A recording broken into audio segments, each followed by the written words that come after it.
know, the rules of Tinder are simple. Swipe right if you like someone, left if you don't. The site claims it's a lot more complicated than that. And now the app says it's evolving beyond that simple swipe to help users find true love. Here's ABC's Nick Watt. Definitely takes a lot for me to step out of my comfort zone, but you're not going to get anywhere in life by sitting back and waiting for things to happen. Charlotte's looking for love, about to meet a Tinder match. You know, the famous/infamous hookup swipe right if you like app. You can get some weirdos out there. Here's the dude. I hope I'm not revealing any sort of guy code here, but I think the general male approach to Tinder is everyone swipe right continuously because you're not going to get a lot of matches in return. How are you? How's it going? It's good to see you. Thank you. In an increasingly crowded marketplace, Tinder is trying to stay ahead of the game by making more top quality matches.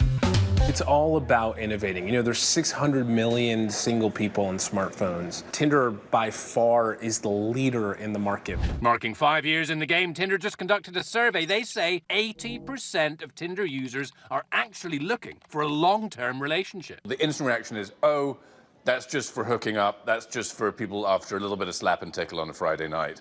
You know, Oh my God. I mean, are you... We've created over 20 billion connections since we started the app. Connections that have resulted in friendships, marriages, dates. Our data tells you that you're wrong, Nick. Okay.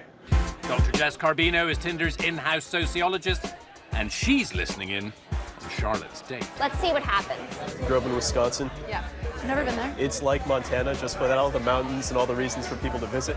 Super solid first date banter. They're bringing it back to where they grew up, their families, their backgrounds, which is always really important. Dr. Jess conducted the survey. Remember, it is theirs, not ours. We can't vouch for it or its results. Online daters are 26% more likely to have had a serious long-term relationship than their offline counterparts. And they say 82% of men on Tinder believe fidelity is important. Offline daters, apparently 71%. If you had discovered that Tinder users have zero interest in commitment, you'd have kept all that to yourself.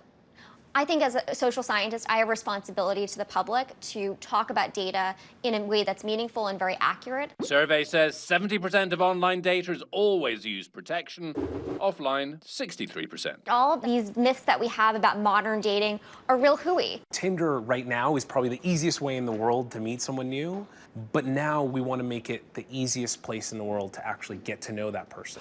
Based on feedback, the app is adding bigger bios, links to other social media, and beyond the photo, they say education and age are what users care about most. Now, other dating apps like Hinge have ditched the swipe altogether to distance themselves from the frivolous hookup thing. We really agreed that swipe culture, hookup culture, swiping apps in general had really changed dating for the worse. Hinge markets itself as high-end and now charges a fee. It's people who are actually invested in meeting people, as opposed to, again, like the hookup culture, just swiping like, oh, she's hot, I'm gonna go out with her. Tinder is sticking with the swipe. Because it actually mirrors how we think. It's neurologically and biologically based. That's frightening. Top tips for Tinder triumph? You cannot wear a hat on Tinder. You diminish your likelihood of being swiped right on by 12%. You're obstructing your eyes. Glasses, for example, are going to lead you to be less swiped right on by 15%. And smile. You're signaling to people that you're kind and approachable, and you increase your likelihood of being swiped right on by 14%. Remember, Charlotte's on that date. What's with the phrase Virginia is for lovers? You know, you're really putting me on the spot with that one.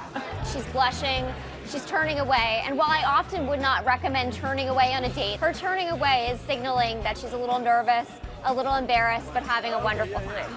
Earlier, Dr. Jess appraised Charlotte's profile. Not bad. Facing forward is also incredibly critical. That's a disaster. There is a guy with his hand around your shoulder. Most men don't want to think about your old boyfriend when trying to become your new boyfriend. Must love dogs. The bio needed work. Charlotte, you are an interesting, intelligent, charismatic individual who has a really wonderful story to tell. You're not telling people who you are and what you're about and creating such a good opportunity to connect with somebody at a deeper level. The smarter Tinder gets, the bigger it gets, the larger our audience is, the better we get at suggesting the 1 or 2 or 3 people that we think are perfect for you. Tinder started out as a few guys on a couch in a conference room. Now it's 200+ people in a whole building here on Sunset Boulevard. So what will Tinder look like in another 5 years? You might be walking down the street and Siri or the Tinder assistant speaks in your ear and says, Sean, you know, there's a girl down the street that we think you might be interested in. You're both free tomorrow night. You want me to set up a date? Meantime, back to Charlotte. Well, cheers to that. Yeah, absolutely. That's a start. Cheers. You said you like the outdoors. Yeah, I like the outdoors, but I haven't seen it since I moved here. Dr. Jess is breaking cover.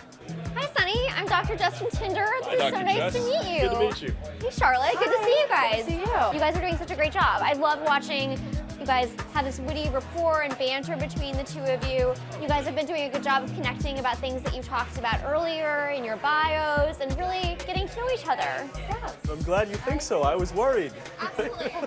Tinder is seeking a perfect match, but that's really as far as any app can go. What happens after that is still the same thing that Shakespeare's been talking about.